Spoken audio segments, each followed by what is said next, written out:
food is a lens. It's not, at the Tenement, food we don't just talk about here as food and it's interesting, but we talk about what food tells us about how the city works and how immigration works. And Cindy's book, Urban Appetites, is such a wonderful resource for us and for our educators, and we're so excited that it's here because it allows us to look at how the 19th century developed, how foodways developed, and how those foodways reflected the growth of the city. Immigration is just one of those strands that we follow closely, but to understand immigration, you have to understand the city and you have to understand food. So this book, which is so well written and so accessible, brings it all together, and we're so excited that she's here to talk about it in detail. We're also very excited that joining her later in conversation is Jane Ziegelman, the author of 97 Orchard, An Edible History of 5 Tenement Lives. An Edible History of 5 Immigrant Families in One New York City Tenement. We just always call it 97 Orchard. And the book is, I think, half the people who walk into this store, and if you see the store during the day, you'll see that there are like 100 people at any time. Half of them come in and they ask for that book. It is by far one of those popular books we sell in the shop because the book is also written in such an accessible way, providing a wealth of information about how immigrant families cooked, shopped, and ate. And so we're so excited that Jane will be joining Cindy in conversation after Cindy presents. So I'm just going to do short, formal intros, and we'll get started. Jane Ziegelman is the author of 97 Orchard, An Edible History of 5 Immigrant Families in One New York Tenement. She's also the founder and director of Kids Cook, a multi-ethnic cooking program for children. Her writing on food has appeared in numerous publications, and she is the co-author also of Foie Gras, A Passion. She lives in Brooklyn, New York. Also residing in Brooklyn, New York, is Cindy R. Lobel, who is a professor of history at Lehman College, professor of American history. As you know, she'll be talking about her new book, Urban Appetites, that comes out of the University of Chicago Press, and we're so excited that her editor is here today as well. The book, in addition to gaining all sorts of accolades, which I'll recite a few of the praises, it also was the winner of the 2013 Dixon Ryan Fox Manuscript Prize, awarded by the New York State Historical Association. And on the cover of the book, you can see all sorts of wonderful phrases from very eminent scholars. And one of the things I liked the best was from Owen Gutfriend, who wrote, "This is a must-read for all who hunger for a better understanding of how cities really work." So we're going to learn about this now. I should also add that in a past life, Cindy and I spent a lot of time on the corners of New York City streets talking about food. In fact, I met Cindy, I think, on the corner of Grand and Essex when we both worked as tour guides for a company called Big Onion Walking Tours, which leads people through the cities, and it's all grad students, history grad students, who lead the tours. And so I loved the days when I was assigned to work with Cindy, so we could have so much fun picking up our tofu and all of the things that we would teach. So it's amazing to think she's gone from tofu and plantains on the corner of Grand and Essex to writing this very wonderful book, and I'm so pleased to welcome her to the Tenement Museum.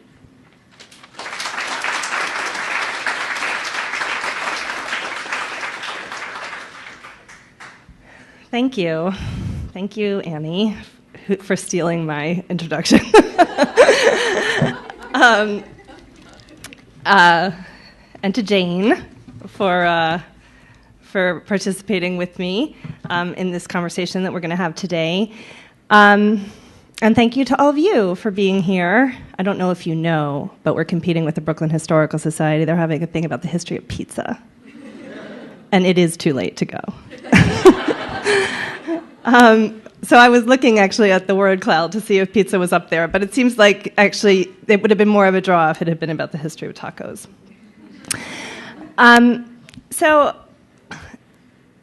As Annie said, I've spent a lot of time around this area, sometimes handing out tofu to 8th graders, and also really getting a sense of the sort of workings of the city. And, being in New York and studying New York history, there's really no better way to do it. And so I feel really happy about that. And really, oh, hi. It's all these nice, familiar faces. Happy to be able to talk to New Yorkers about New York City and the history of food in New York. So What I'm going to do is a brief a brief overview of the book, Urban Appetites. There's a lot in the book, so it's hard to do a brief overview. So we'll reconvene next week at the same time for part 2. But maybe some of that also will come up in the Q&A.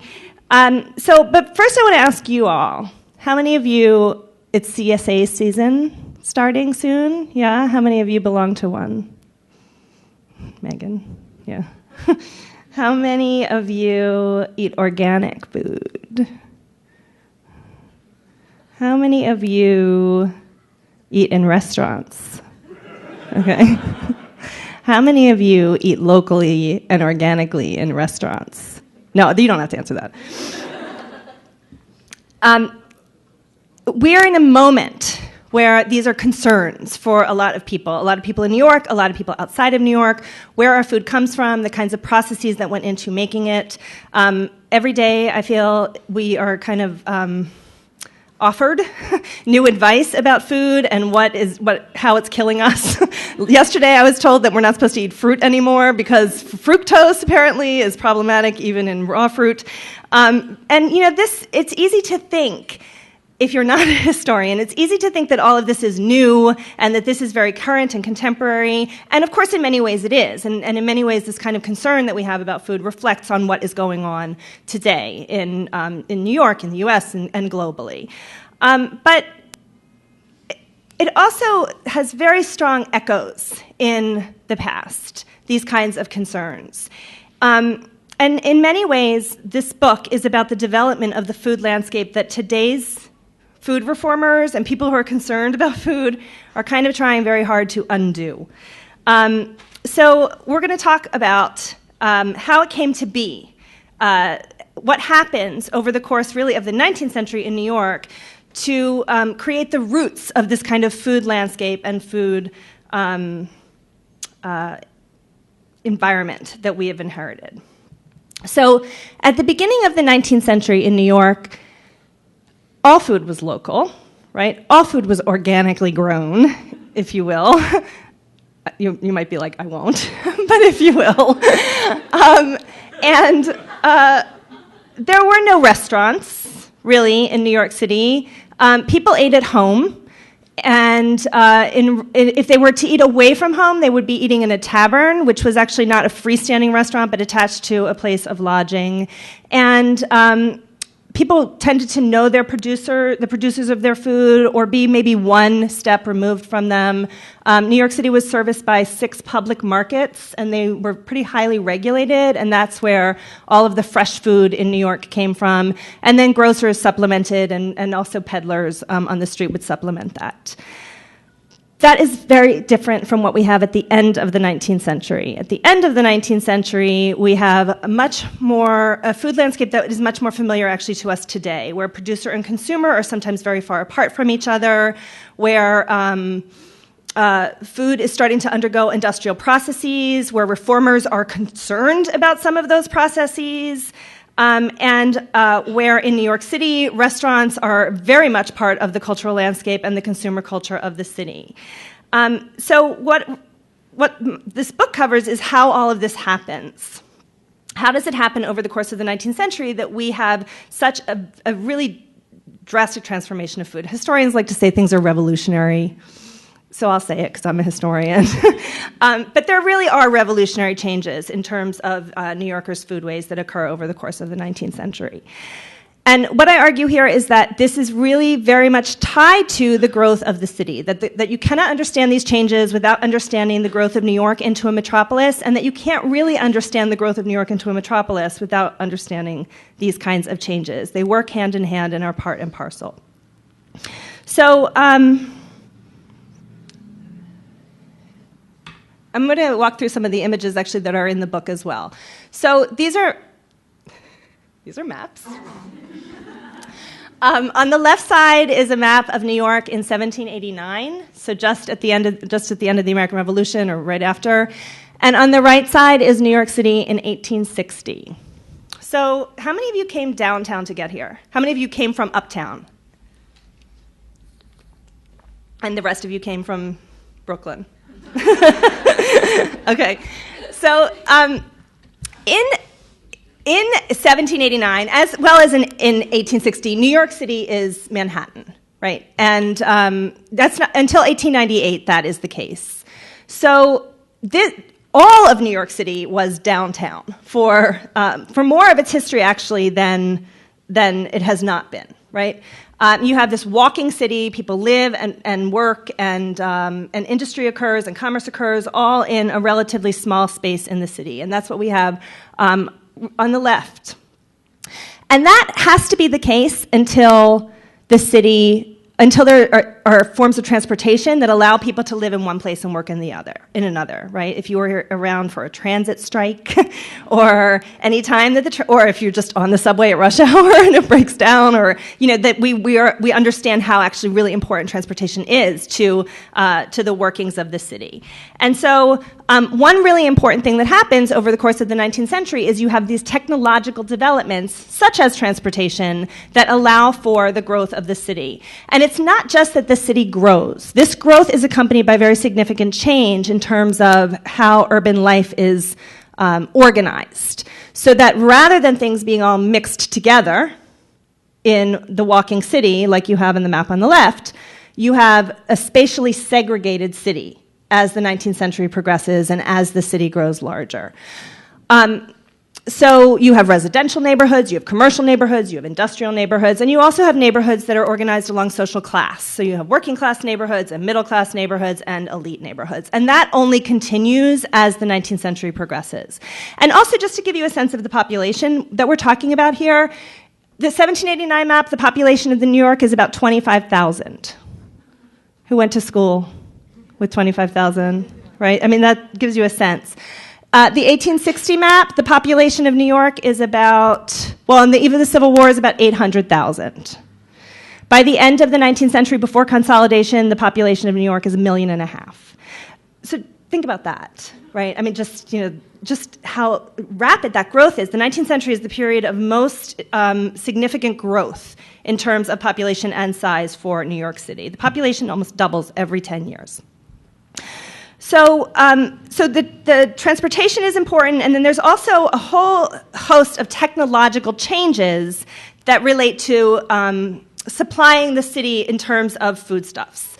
So you have transportation developments outside of the city, like the Erie Canal. You have railroads. You have steamships, right? And all of these technologies, you have ice development. There's actually a book that just came out about ice and refrigeration. Whatever, I'm not plugging his book. He can schedule his own talk. So all of those things contribute to bringing much more food into New York City from much farther away, right? And allowing for these kinds of technological changes that, for example, allow for tomatoes, right, to be preserved in packages, or hothouses where things are grown outside of season, or allow for salmon to come from Maine and actually be not spoiled by the time it hits New York City. And that goes in the other direction as well, right? So food's going from New York to other parts of the city, to other parts of the state, and to other parts of the country as well, and beyond. And so all of this means that we have very big changes in terms of the way that food is procured, right? Procured and also sold. So here we're going backwards a little bit. This is an early market in New York, early 19th century. This is the Fly Market, which was actually a colonial market that went into the 19th century and eventually was replaced by Fulton Market. So Fly Market really supplied the east side. And you can see in the image that the market is an open structure, right? So there's not really an interior to this market. And also that there's stuff happening outside of the market as well. So those women that are selling They have baskets with food that they're selling. That food probably came from within the market, and then they sold it outside of the market, and they were hucksters. So there's this kind of extra market economy that occurs outside of the markets, and that makes the market areas kind of extend beyond the market houses themselves. And this really sufficed for a long time. The public market system in New York goes back to the colonial period. There were 5 markets established throughout the 18th century. There were 6 in the early 19th century, so it's pretty stable. The public market system. As I mentioned, the markets are very highly regulated by the city. All fresh food had to be sold in the public markets. That included meats that were sold by butchers, most of whom, well, all of whom actually, because there's a pretty strong guild, lived in New York City. But also country vendors came from the farms around New York and brought their food into the markets to sell daily at the tables inside the markets. So that market house would have had butchers down the center and then country tables around the edges. And then these hucksters, or these women, almost exclusively in the early 19th century, women who get permission to sell market goods outside of the market because it's almost seen as a form of welfare work. Because these women are really supporting themselves and their families. Many of them are widows. And the hucksters are really kind of the poorest women that you're going to find in New York. And this was really a way for them to maintain themselves. The main thing about these markets, well, there's a few things. I've just said a few of them. But one important thing to note about these markets is that every New Yorker bought their food at the market because this was the only place where you really could get fresh food. And so that doesn't mean that there is that every New Yorker eats the same, right? I mean, even as early as the 18th century, well, even earlier than the 18th century, there's segmentation based on income, right, and based on social class that determines how varied your diet can be or how high the quality of the food that you can get will be. But everybody shopped at the markets. The wealthiest could shop in the morning and get the best market items. They could send servants. They could send slaves before 1827. And the poorest went at the end of the day or bought even after the market was closed, the kind of second-rate produce. But the markets really serve as this kind of space where within those kinds of gradations, this is where everybody's going, right? That really changes as we get into the 19th century. Here is Washington Market. This is 1866. So this is, the Erie Canal opens in 1825. So the Erie Canal was already open when the fly market image is up there, but it's really getting underway, right? By 1866, we also start to have railroads in the 1850s. And you can get a sense at the very significant expansion of the market as the 19th century progresses. So Washington Market spreads. Anyone live in Tribeca? Anyone been to Tribeca? Okay. That's Washington Market. All right, Washington Market was in what is now Tribeca, was then the Lower West Side, and spread beyond its house to the entire neighborhood. And there are some New Yorkers who remember that, who remember the legacy of Washington Market in the 1950s, the 1960s. When they did urban renewal in that area, it was called the Washington Market Urban Renewal, district. The Washington Market Urban Renewal something, area district, we were trying to figure out the word. So that's where all of this is. And Washington Market, because of its location on the Hudson River, after the Erie Canal opens, all these boats are coming down the Hudson River, becomes the most important wholesale market in New York City. So it is not only servicing the needs of New Yorkers, but it's also servicing the needs of people beyond New York, right? It's both a local and a national and international market. Now, because of all of these changes, there's tremendous stuff coming into the markets in New York City. I mean, people are marveling throughout the 19th century about what you can get in the markets, the abundance. Here's a quote from 1856 from a New York newspaper about Jefferson Market, which is up in the Village. On any morning of the 5 days out of the 6 of our weekly calendar, Jefferson Market in this emporium of the New World represents a lap of luxury, the glory of a bountifully supplied and plenteous land. Here are the gorgeous avenues of flesh, all garnished with masses and quarters and ribs and loins of the finest beef. in streaks of mellow meat embedded in layers of golden fat. Interspersed are columns of the whitest marbled fatted mutton. In beautiful relief, milk-white veal and porcine carcasses fill up the intervals. And then they go on to talk about the sinless chickens and the game and the cornucopia and it's, of the meats, the fruits, and the granaries of this fructiferous land. So they're really raving about the markets. Well, they're raving about what's in the markets, right? About the market produce and the kind of abundance that that is now allowed for because of all of these changes of bringing in food from really all over. New York's hinterlands are spreading all the way to the Midwest, across the oceans, down to Florida. Fruits are coming in from Georgia, from Florida, from the Caribbean, and it's all on display in these market stalls.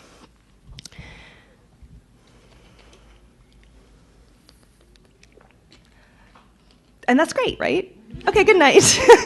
So, of course, it's not necessarily great because the city really has trouble keeping pace with the very rapid change. So there's all these distribution bottlenecks. Food is rotting on those boats that are coming down the Hudson River. The markets are not being overseen very well. The market regulation that really characterizes New York's that characterizes New York's market in the 18th century and the early 19th century. What happens to New York's regulation in the 19th century? Right. It's not. I mean, New York's government shifts from a patrician government to a laissez-faire, more laissez-faire model. Tammany Hall comes in. You have, very significant corruption, and the markets for Tammany Hall are really seen, for the political machine, are really seen more as a cash register, right? Because they pay fees to the city than they are a kind of a public good, right? So that the city government, instead of protecting the markets and protecting and seeing them again as a public good, really starts to neglect them and really just kind of raid them, right? And there's all these things that happen, like where city aldermen are selling market stalls that are already owned by people, right? This is like one example of the kind of graph that you see, or they go to people who have already paid their market fees and shake them down for more payment. And in the meantime, the market, you can see this. It gives you a sense of abundance and vastness, but it also gives you a sense of chaos, right? It's not necessarily a place that you would want to brave in order to get your food, and then also because they're not regulating them and overseeing them, the food in them is spoiling, and it's not necessarily as great as it was when it got off the boat. And so what happens is that over the course of the 19th century, the city starts to neglect its markets. Eventually, it actually deregulates them. In 1843, they start to deregulate the butchers, so that now, after 1843, you can buy meat anywhere in the city. It's actually legal now to open up a private meat shop. There were plenty of private meat shops opened up before it was legal. Now they are legalized. And so what happens is that on that map, right, the city, instead of being serviced by a few centralized public markets, is now serviced by a network of private food shops that are located all around the city. So if it doesn't take much, right, to get to the next step, right? Since we have class-defined neighborhoods, if you live in a neighborhood that is wealthy and well-serviced, you are likely to have a better quality of food than if you live in a neighborhood that is poorer and not well-serviced. And that's exactly what happens. So this actually is two maps from the book that shows this is New York City's public markets between 1786 and 1830, and then on the right side is New York City's public markets in 1865, and also some private food shops to give you a sense of how they're spreading throughout the city. And it became kind of a consensus as the 19th century progresses that in the wealthier and the middle-class wards that you were much better off shopping at the private food shops than braving the chaos and the mess of the public markets.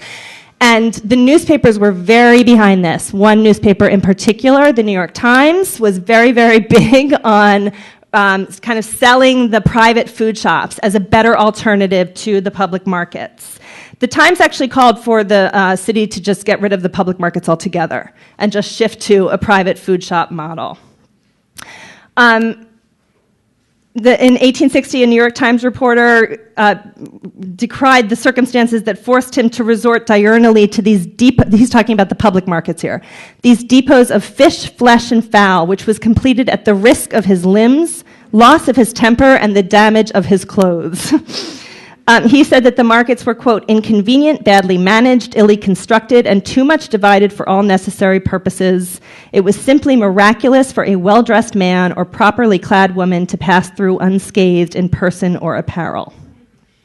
And also he complained about the disorganization of the market. So they're really pushing for the groceries. And we really see a shift by the middle of the 19th century from the public markets supplying almost all the food needs of New Yorkers to private food shops supplying the food needs of most New Yorkers on a retail basis. So the public markets still exist, and they still serve a really important function, but they've really shifted more to a wholesale function by the mid-19th century, and most New Yorkers are serviced by private food shops. We're getting into restaurants in 1 second. But before we get into restaurants, I just wanted to say that that all may seem well and good, but again, in tenement districts and poorer neighborhoods, the private food shops were really not a place where you wanted to get your food. While they did supply some of the food needs of the residents, most of the groceries in the tenement districts before the Civil War were more groggeries. They were more liquor, basically illegal saloons. So that they would sell groceries because they had to in order to be able to sell the liquor, but really they were makeshift bars. And reformers were very, very, very upset about this. Middle-class reformers were very concerned about the low quality of the food that was available in these places, and of course the fact that it was sold next to liquor. And so there's a lot of campaigns among the reformers, and this goes into the tenement reformers as well. So like Jacob Riis would have been involved in these kinds of campaigns to get rid of these corner groceries in the tenement districts. But a little bit more about that later. So this growth influences not only how and where people get their food, but also how they eat it. And this is where we get into the rise of restaurants. So people think, that New York was just born like with the Zagat guide, right? The Dutch arrived and they opened a restaurant. And since then, we've all been eating in restaurants. But that, of course, is not true. Restaurants have a history. New York City did not start out with them, as I mentioned in the beginning. There were no freestanding eating houses in the 18th century. In 1810, there were, the city directory listed 5 victualling houses in New York City. By the 1830s, you had thousands of public dining options. Well, actually, I'm sorry, they start to come up in the 1830s. By the middle of the 19th century, you have thousands. So here are the 2 maps. 1835 is when the restaurants really start to take off in New York. 1865 on the right, you can have a sense that they're really growing.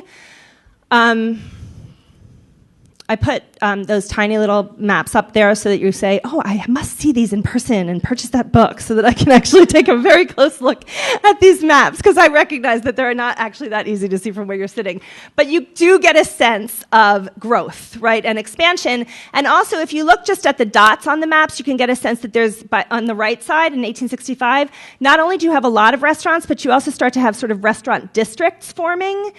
So down around Wall Street, up the spine of Broadway, along Bowery, you have these concentrations of restaurant rows, essentially, like you do in New York today.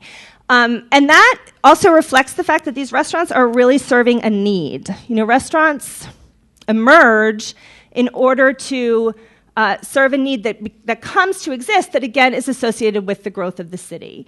So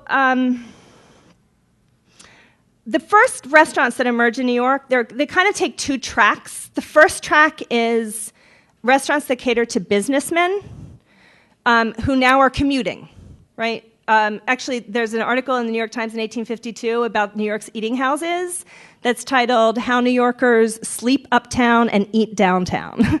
Right? So it gives you a sense that this is really a commuter phenomenon, the emergence of these restaurants. And the second track is hotels.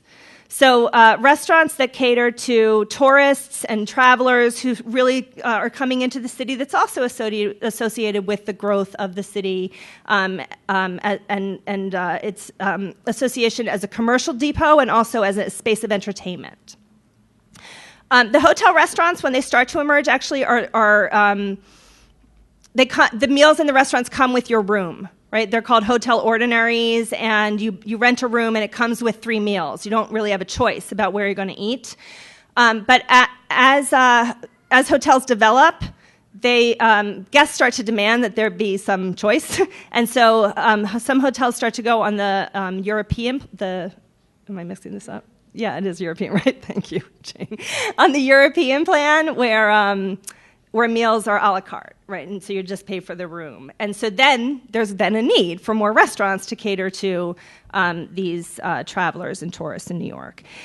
And so that map kind of reflects that. It reflects that kind of development. So what happens in the 19th century with the development of the restaurants and these thousands of restaurants that we have in New York by the 1860s is that a real restaurant culture emerges in New York.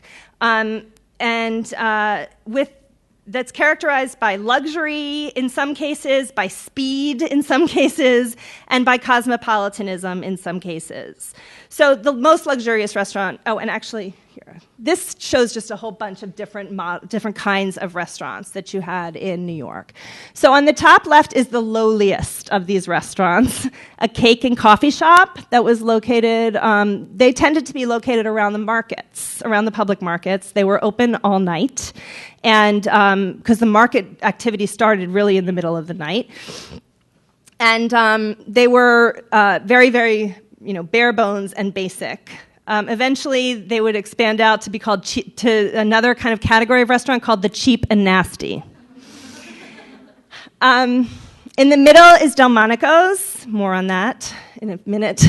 On the top right is Taylor's, which was one of the ladies' restaurants. It was a very fancy restaurant that catered to ladies and their guests as women.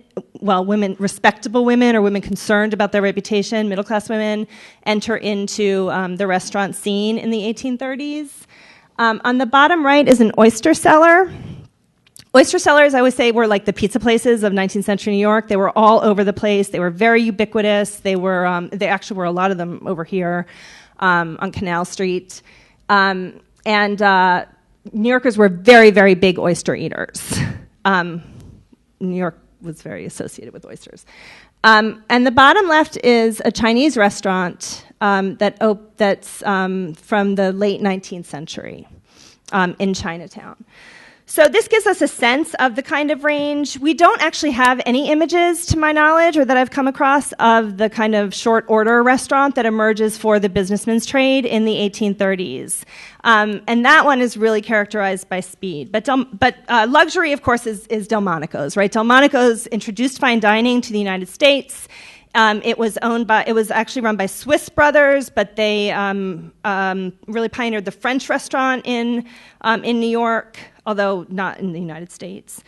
And it was very expensive. So a meal at Delmonicos was like the average worker's wage for a week. So it really was out of range for any but the wealthiest New Yorkers. But it definitely became quite quickly a kind of status marker to be able to go to Delmonicos. And also, Delmonicos kind of became a mini chain. So the Wall Street, this one actually is the one that's the building still stands and is again a Delmonicos. That one catered really to the business crowd. It was down in the Wall Street area. Some people think about the one, like if you read The Alienist or, late 19th century New York and Diamond Jim Brady, that iteration of Delmonicos was at Union Square. Then eventually they go to Madison Square. So different Delmonicos actually kind of cater to different audiences, but it's also over the course of the whole 19th and into the 20th century. The speed really tends to be associated with these short order houses that really are about the businessman's lunch. They are not about a good meal. They are not about a delicious meal. They are not about a nutritious meal. They are about a fast meal. And they said that well, here's a quote about one of these. And this is actually from George Foster, who wrote all these kind of little city exposés and all kinds of things about, pieces about city life in the mid-19th century. So he wrote, "A New York eating house at high tide is a scene which would well repay the labors of an antiquarian or a panoramist if its spirit and details could be but half preserved. A thoroughbred diner downtown will look at a bill of fare, order his dinner, and bolt it and himself and be engaged in putting off a lot of goods upon a greenhorn while you are getting your napkin fixed over your nankeens and deciding whether you will take oxtail or mock turtle. A regular downtowner surveys the kitchen with his nose as he comes upstairs, selects his dish by intuition, and swallows it by steam and the electrogalvanic battery. As to digesting it, that is none of his business. He has paid all liabilities to his stomach, and that is all he knows or cares about the matter. The stomach must manage its own affairs. He is not in that line." So this, Foster says elsewhere that New York can't be separated from New York as a commercial center can't be separated from the eating houses. That they are really part and parcel, and again, crucial to its ability to become this thriving financial and commercial center.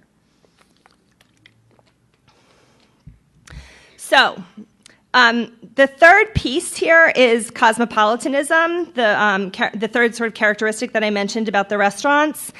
And you know what? That was on that. There was another slide that didn't make it into this slideshow, so I'll just describe what it says.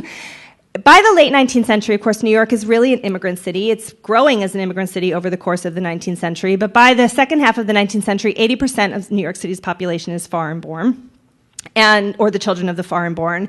And that is certainly reflected in the restaurant culture as well as the larger food culture of the city. And so even in the 1860s and the 1870s, you start to see coverage of the restaurants that says, you can go out in New York and eat breakfast in Hungary and lunch in France and dinner in Germany and, have your dessert in China. And they're kind of very celebratory of this sort of cosmopolitan landscape of food that is developing in New York and that really is specific to New York at that point in time. But there's a sort of funny cosmopolitanism that goes on here because it's kind of both global and provincial at the same time. In other words, when they're celebrating, when the the New York Times or Harper's Weekly are celebrating the kind of cosmopolitan food landscape of New York, they're really celebrating the diner as adventuresome. They're not actually celebrating the food as cosmopolitan because if it's too weird or too exotic, they want to stay away from it. And so there's this very interesting thing that happens as that food landscape develops where they're, come here, go away, in terms of the cosmopolitanism of the food, right? It's really about the diner being adventuresome.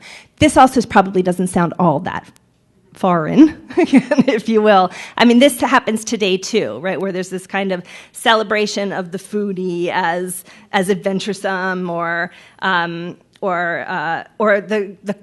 cult of the authentic, right? The kind of obsession with having things that are authentic, and the whole realm that goes down. So we see a lot of that happening actually as these kinds of different cuisines emerge in New York City, but at the base of this is all this abundance, right? All of this exciting newness and abundance of food and abundance of options and abundance of choices. But of course, there's a flip side to all of that abundance, right? And some of it I've already talked about. The markets are just a mess. The food is rotting. The city government is corrupt. They're not properly regulating their markets. And also... I'm just going to flip through this quickly. This is a ladies' restaurant on the left, right? This shows us the kinds of contrasts that emerge in the restaurants. So everyone's eating in some kind of public fashion. This shows us on the left an ice cream parlor, and on the right is kids on the Bowery eating at an ice cream cart, right? So the item is the same, but the manner in which they're eating it is quite different, and that's part of how complex that kind of food culture gets as there are more and more options. So this is part of the cosmopolitanism as well. As New York City becomes this kind of empire of gastronomy, it's not just about the ethnic restaurants and the immigrant foodways, but it's also about New York kind of importing and exporting internationally. And these trade cards show that. They show the different import-export businesses in New York City, again, located around Washington Market, and the way in which they are connecting New York to an international realm. So I just wanted to flip down to here to talk a little bit about the flip side of abundance, and then I'm going to end and we'll have questions. So I just wanted to show here, this is showing some of the ways in which, while you have those private markets and private food shops that the New York Times is celebrating, you have a very different situation happening in the public markets and the areas around the public market. So this is showing the stale vegetable dealer and the stale meat buyer, right? So suggesting that even this is from 1872, right? So even amid all this abundance and all of this possibility, there's really very significant contrasts emerging based on social class and based on on who it is that you're getting your food from. And these are images from an expose into swill milk that occurred in New York in 1858. So this is part of that flip side of abundance as well, where when the city stops regulating and overseeing, you have these kinds of food scandals that start to emerge. And this is a big one in the 19th century, where Frank Leslie's Illustrated Weekly found that people knew this, but exposed the fact that the city's distilleries were serving as dairies as well. This is very close to the Tenement Museum, right, because they cover a lot of this material here. So the cows in the city's dairies were actually being fed a diet of swill from the distilleries. So the distilleries owned the cows, and they fed the swill to the cows from distilling the liquor, and then the cows would be sick. And these show so Frank Leslie's did this huge expose into the city's distillery dairies, and they launched this expose. And so these are some of the images from that, and they showed the kinds of hooves. And I'm showing this to you also to think about the ways in which this kind of reflects on things that we see about today as well. They said about the hooves in Leslie's, they said something like, if a cow from one of these dairies escaped from jail, they would know exactly where it belonged based on looking at its hooves, because that was really a characteristic of a cow that was fed a swill diet. And so they launched this big expose, and in the end, nothing actually happened. Not for many, many years, until the late 19th century, when actually the Lower East Side is really the center of that kind of pure milk campaign. But that's really a progressive era campaign. So we're seeing these developments happen over the course of the 19th century, but it's really not until the 20th century that the reformers' calls for reform are actually met. And so, again, I'm showing you this to talk about or to think about the ways in which we see the parallels in today's New York and in today's American culture in terms of the kind of food landscape, again, that really is developing and taking root in the 19th century. And I think it's really important to do that because we hear a lot about how to fix things that are wrong today that don't necessarily take into account the long historical trajectory of these developments. And if we don't understand the long historical trajectory of these developments, then we can come up with solutions to the problems of our food landscape that actually are not going to meet are not going to solve, right, or offer the solutions that people may hope that they will offer. So thank you.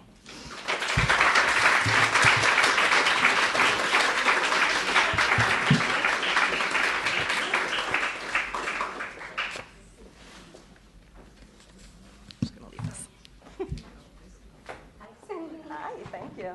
This is a reversal of the last time, right? That's right. Exactly. Yeah. Refresh, slake your thirst. Yes. Well, you gave us a lot of threads to follow, as the book does. But the one I'd like to start with is this idea of a growing distance between the food habits of rich and poor New Yorkers, which you see in the 19th century.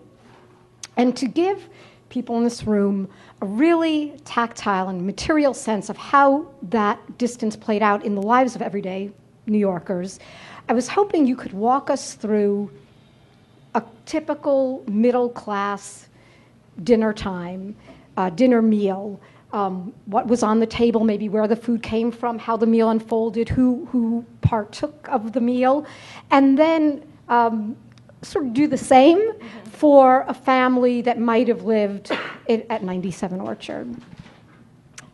Okay, so this also reflects on a piece in the book that I did not talk about today, which is also the emergence of the middle-class dining room and the ways in which that really contributes to the distance between the eating habits.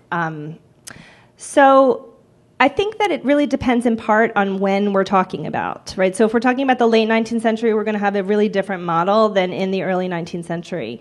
In the early period, there's more of more similarity. Again, not necessarily in terms of quality, but in terms of the kinds of options that people have available to them. So in the book, I spend a lot of time talking about John Pintard, who gave us this gift of a very long a long series of letters that he wrote that are now compiled. Don't say too much about him, because I want to ask you about him. Okay. But his diet was quite varied, and so when he said he was middle class or really really wealthy, and when his family sat down for a meal, they really partook of whatever was available in the market, but they could really have a variety, and Pintard really followed the markets. So that's another variable, right? In the early 19th century, depending on the season, that would partly determine what you were eating. But meals were coursed, and they would have probably a meat dish. They ate a lot more beef than people sometimes think. People often think that pork was really the main meat for people in the 19th century, but in New York, it's really beef, more beef eaten than pork.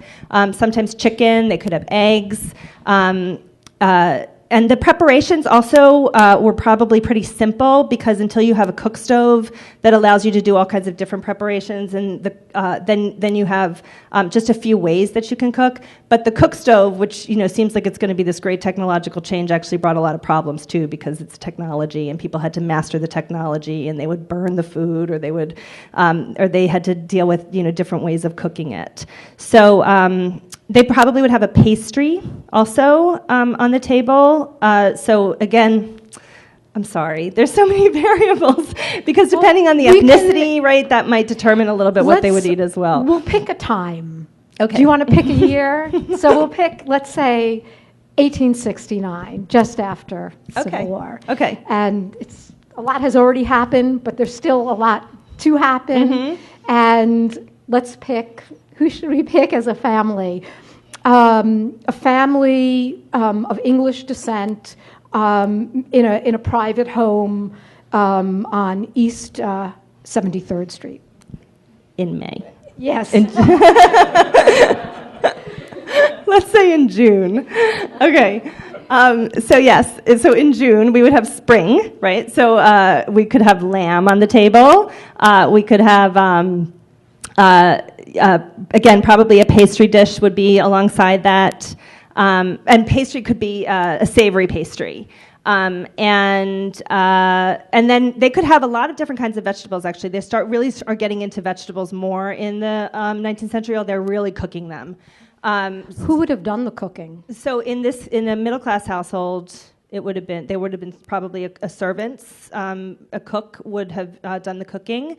And that, we tend to think about servants as really the province of the elite, and people think servants, they think Downton Abbey. But in the 19th century, middle-class people would have servants as well. The middle-class housewife was more of an overseer, more of a household manager than somebody who would actually have done the cooking herself. And it's actually kind of a point of status to be able to have a whole bunch of different dishes on the table, because you're showing that you actually have people who can cook all of those different dishes and the equipment to be able to do that. And since it's June, we could have strawberries and other fresh fruits that would have come from the market, and maybe also a pie. The one thing that the middle-class mother kind of would pride herself on in the prescriptive literature was making the pies for dessert. So the cook would probably have made the meal, but the desserts were ideally, right, in the ideal, not necessarily in the reality. Her kind of symbolic participation as the domestic goddess of the home to offer some kind of handmade item from her hands to the family. Yeah, so in the 19th century for the middle class, there's this very strong emphasis on domesticity and on the mother's love and the sort of there's no place like home. That's very much a kind of middle class 19th century model that emerges at that time. And yes, that idea that she's infusing the desserts with her care for her family. There's all kind in the prescriptive literature. You often see the middle class mother baking. That's sort of your introduction to the middle class mother in many cases. What did the meal, ideologically, if we could use such a word, what did it mean in the life of the family? Yeah. So when you said dinner, right? When you said what would a middle class dinner look like, it immediately hit something for me, because dinner even undergoes a transformation over the course of the 19th century with the kinds of changes that I'm talking about here. So dinner used to be the midday meal, and that's when the family would gather together and eat. But as the family is separated, the middle class family is separated over the course of the day, then they are not reconvening until the evening. And so dinner gets pushed back into the evening, and then you have this new meal, lunch. Megan Elias, who's the historian of lunch, just walked out the door. Yes, doing her domestic duty. Yeah, she's going to bake a pie.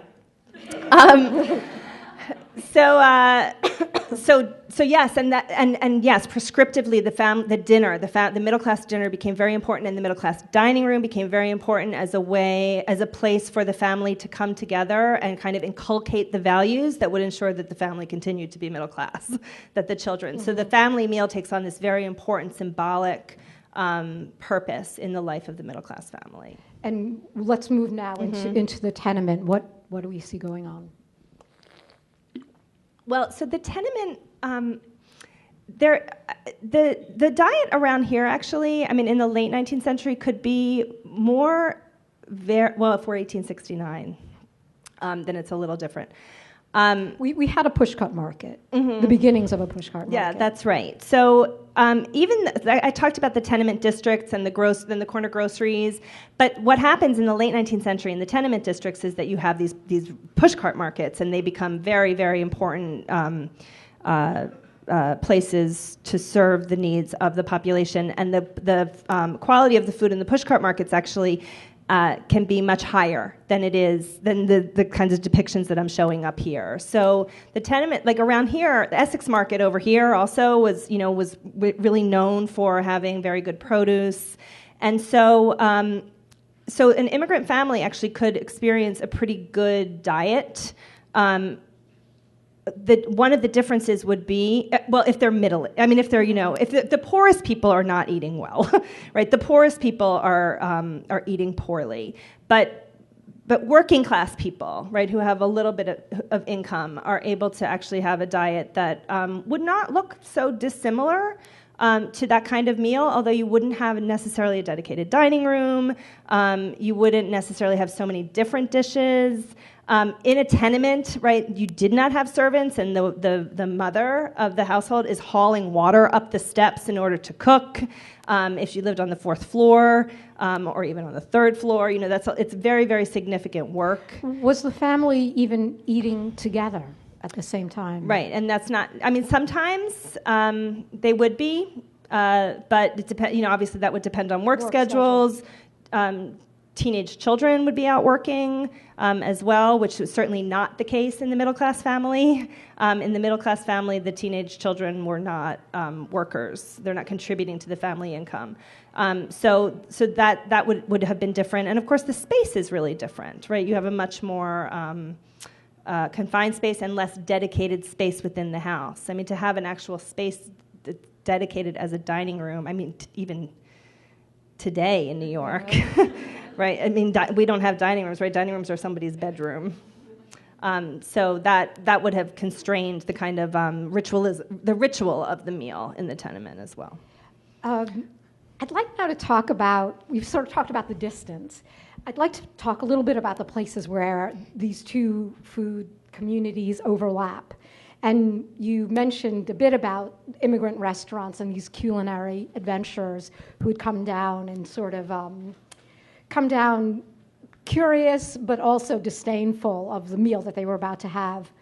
Was there on those occasions room for actual kind of cultural exchange? Did somebody learn anything? Was that an important point of dissemination for immigrant foods into the bigger world? Yes. Is the short answer. So yeah, I mean, on my way here, actually, I was looking at the chapter that really focuses on this, and there's a lot of but, and then but again, and then but again, because it's a really complex issue that's happening there. On the one hand, the immigrant food businesses are crucially important in the lives of the individual immigrants and in the lives of the immigrant community, as well as of the larger city. So there's that aspect, right, where they serve as these kind of mitigating institutions. The grocery, for example, the Italian grocery is not just a place to get food, but it's also a place for sociability and a place for information gathering. The Chinese grocery also served as a post office and as a bank, because Chinese immigrants were not allowed to actually make deposits in American banks. And so these businesses really serve a very important role in the community, and then also for the individual, right? The immigrant entrepreneurs who were able to open up a restaurant, who were able to open up a food shop, or able to start a food cart, right? A push cart where they sold food. I mean, these are really important wedges, entrepreneurial wedges into mobility in New York.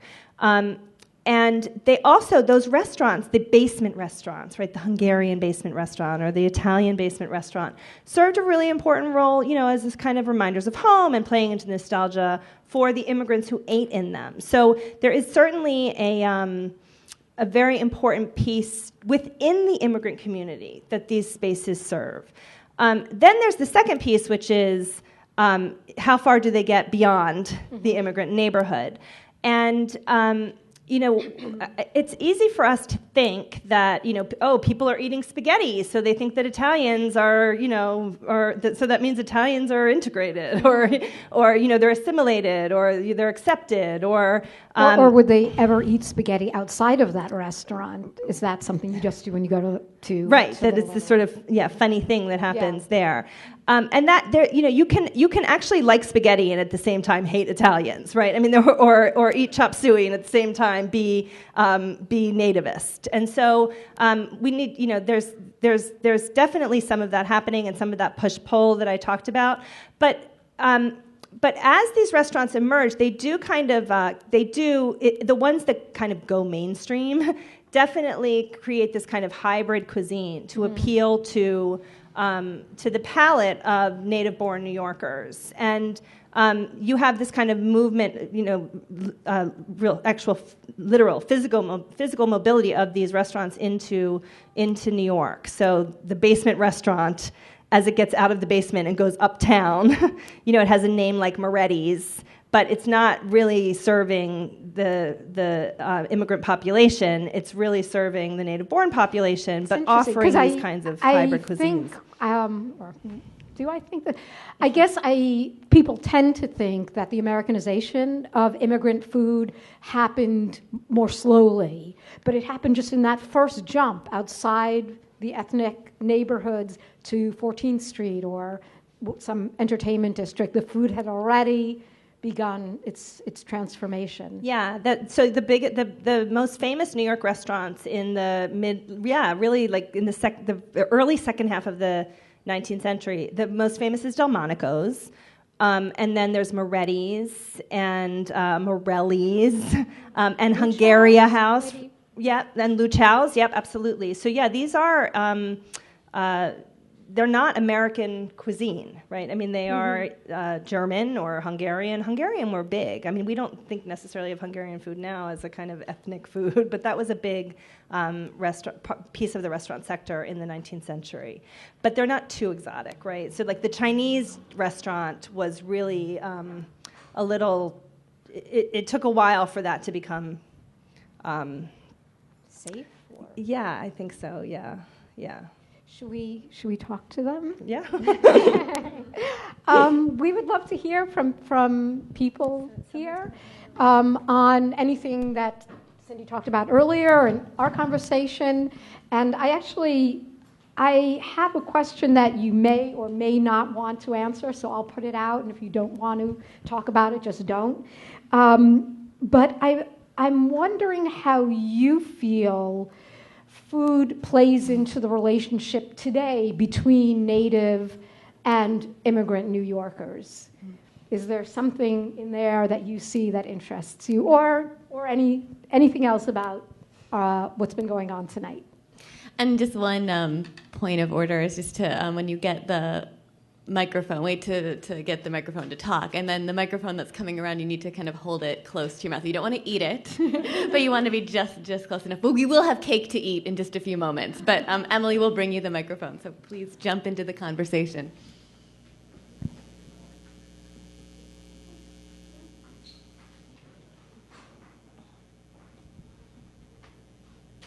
Hello. I was wondering if you knew anything about the development of pizza, sandwiches, and food that you can eat while walking down the street. Were you here when I said that the history of pizza is happening in Brooklyn? I know him. He's a former student, so I can tease him. So yeah, that is from a very, very early point. Street vendors in New York go back to the 17th century. And you know what else goes back to the 17th century is complaints about them blocking the sidewalks. That really, from even before you have New York, right? You have street vendors, and in the early 19th century, I showed the hucksters, and you have peddlers, and sometimes they sell individual items. So there was a part of this is not just in New York. This is in a lot of cities. In the 19th century, you had the peddlers would have street cries that were associated with their whatever it was that they were selling. So probably the most famous in New York was the hot corn girl. She would sell hot corn. And, we kind of have a version of that today, right? I mean, not the hot corn girl, but, you can buy hot corn, boiled corn or whatever, grilled corn on the street. And they would walk down the streets with a cry, come get your hot corn, your lily white hot corn. And they sold all kinds of items. And then they also had vendors that would go to where people were working, like on the docks, and sell kind of like an early version of the food cart or the food truck, where they would sell things there. So that there's a very long history of that in New York. Did you find, Cindy, that there was a kind of aura of disrespectability that floated around the food vendors, the street food vendors? Yeah. So I mean, the hot corn girl, she's really, that figure is, she was very much nostalgized. Is that a word? I just made it up. Later New Yorkers had this kind of nostalgia for the hot corn girl, but at the time, the hot corn girl was really a precarious position to be in. She was a young woman, often African American. She was poor, and she was out on the streets, right, in the public. And there was a fine line, between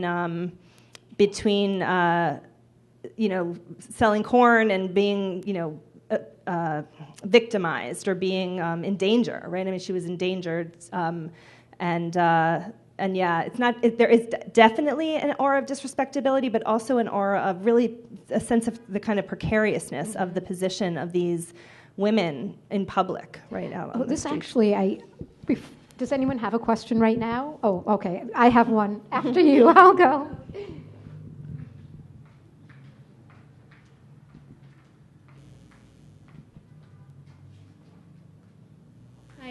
I was curious because of all this interest in food and everything, but you didn't mention anything about the newspapers, and today being Wednesday and Food Day, my favorite day of the New York Times, or yesterday, actually, today, whatever.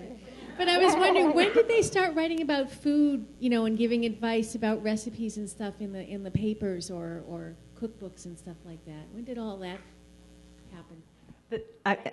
No, it's Megan's book. Megan, before she wrote about lunch, wrote about cookbooks. So yeah, that's a nice question. They're actually in the mid-19th century. The New York Times has a household column, and that includes food advice. And one of the things, and Jane talks about this also in her book, where people would write in asking for, this is actually a real sense of the dissemination of ethnic food, right? Where people would write in and say, how can I make the German coffee cakes that I find in the restaurants? Or how can I get a recipe for macaroni that I eat at such and such a place? So that's happening in the mid-19th century. And cookbooks go back, way back. Before the United States. Yeah. And women's service magazines were really big at that time too. That's right. Yeah, the domestic journals. Thank you, like Ladies' Home Journal or Godey's Ladies Book. Yeah, they had some cookery advice in them as well. Yeah, and I was going to say actually, in relation to the earlier question, also about the pies or the earlier thing that we were talking about. The cookbooks for middle-class women were like 90% desserts. Yeah. There was so much, sweets and baking, and it definitely gave you a sense of what the expectation was that they would want, the kinds of recipes that they would be interested in. Just a quick question, Cindy. Something you touch on, but just touch on, is the influence of African Americans on New York food. You talk a little bit about the African American owned oyster bar, Downing's. Mm-hmm. Maybe you could say a few words about that, but also, is there a bigger story? That, Jane, is my next project. Did you know that? Really? No. Yeah, actually, my next project is about Downing and the wow, that's great. Yeah. Yeah. So yes, I mean there's some very interesting things happening in terms of restaurants and food service that African Americans, it's kind of one of the few entries to entrepreneurial mobility for African Americans in antebellum New York, where it's kind of acceptable for African Americans to be involved in food service. There's a kind of servile position happening there, so it's not kind of stepping over into areas of power that are closed off to African Americans. And so the wealthiest New Yorkers in antebellum New York the wealthiest black New Yorkers are involved in food service. They're waiters, mm-hmm. They're oystermen, and Thomas Downing owned the probably the most famous oyster bar in New York it was open for a long time, from 1830 up until the 1860s. And it was on Broad and Wall Street, and he was really he was kind of thought to be very politically connected because his oyster cellar was right on the corner of Broad and Wall Street, right across the street from the stock exchange, and all the politicians would come in, and he would pass notes from one to the other. So it was assumed that he had some influence. And he was also a really important figure in the free black middle-class community in New York.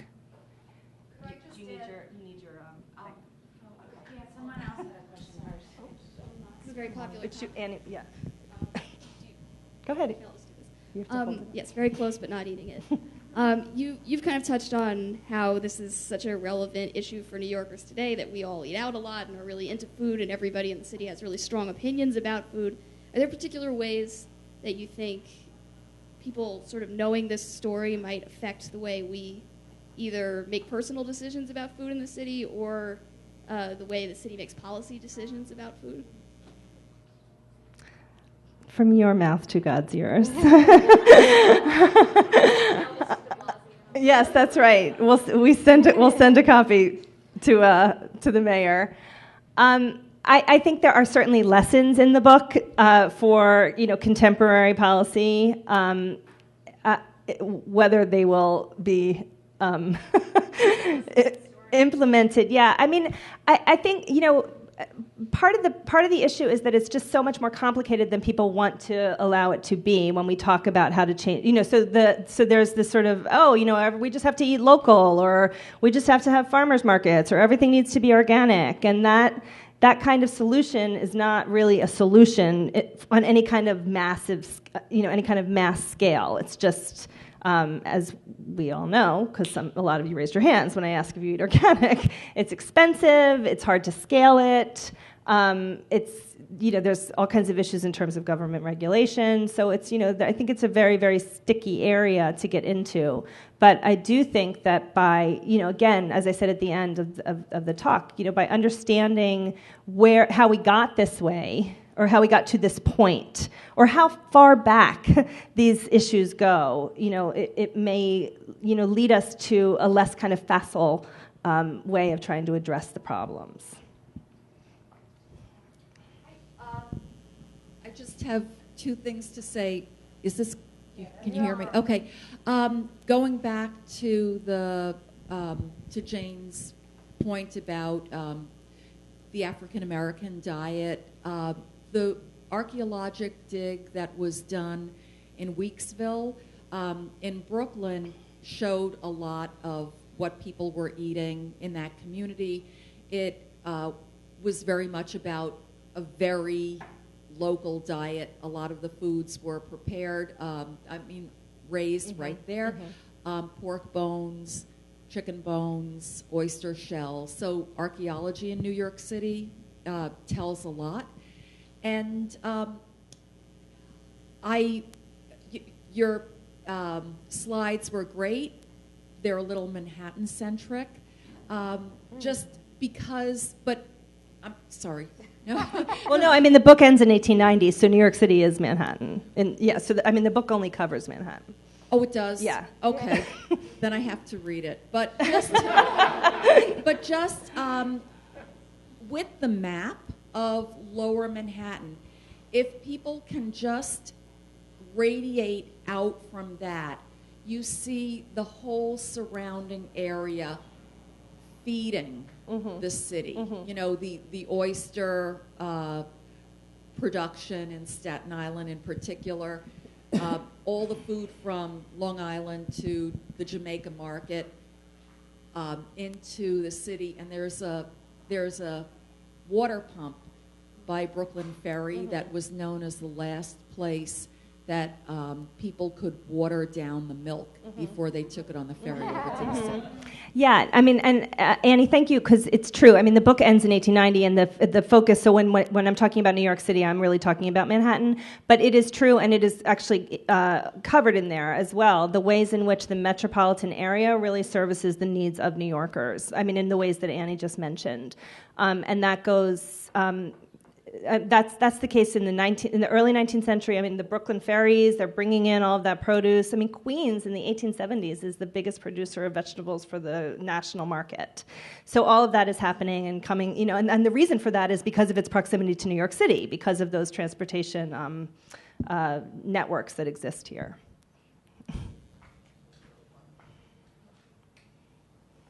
Can you touch upon how ethnic communities were able to source sort of rare or exotic ingredients when they came here? Yeah, so there's two things that happen. The first thing that happens is that they substitute, right? So that's again why I mentioned this sort of authentic thing. It makes me a little bit nutty when people talk about kind of authenticity in terms of foodways, because there's nothing. It's just you have changes from the second. There's just no such thing. It just doesn't. It's just not a useful word to talk about food. But that's one thing that happens, right? Is that people come here and they kind of change the preparations, or they change the ingredients, and they use whatever it is that they can find locally. So, like, Italians weren't having oregano, so they used marjoram. Or there's a lot of stuff about Chinese cuisine and how that kind of incorporates local ingredients and changes the way that the cuisine is made. And then the second thing that happens is that they start to grow the vegetables and the produce here. And so here, we're going to go across the river now. So over in Queens, you have, the Germans, right? There's all these German gardeners in the mid-19th century, and then Italian truck farmers in New Jersey and in Queens, where they're actually growing produce that's really more associated with Italy, and then the Chinese do that as well. So they sort of change the produce that's grown locally. I just want to offer, Cindy, there's one counterexample to that, which I think is really interesting, and it is the Italians, pre-World War I Italians. If you go or read about the Italian markets that were down here at that time, everything in the store was imported. And it was almost like a kind of fetish. A lot of the foods were available here. They were being produced domestically, but Italians didn't accept them. And they had all kinds of reasons for not accepting them, and I don't know if it was based in their taste buds or in their minds, but they were willing to pay extra money for imported goods.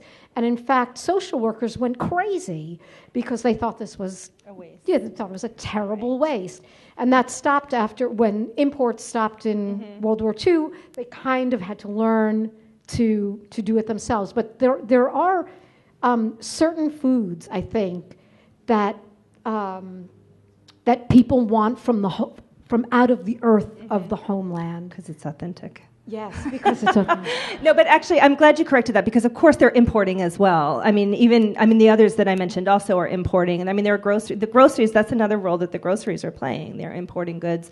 There's a grocery in Chinatown, Woki Grocery, that's importing goods from China to sell in New York, but also then exporting them to Cuba and places where there's this sort of where there's a Chinese population. So that's happening, yeah, also, of course. Mistake by not eating before I came to this talk, and so I want to offer the cake to everyone. And also, before I do, I want to thank Cindy and Jane for this wonderful information and this wonderful conversation that's just begun. I do encourage you to get the book here, and Cindy is able to sign it. Because there's just so much more in this book, and it really, when you read it, you start to think about the city you walk by, and you start to kind of think of it in new ways, knowing the kind of history that existed.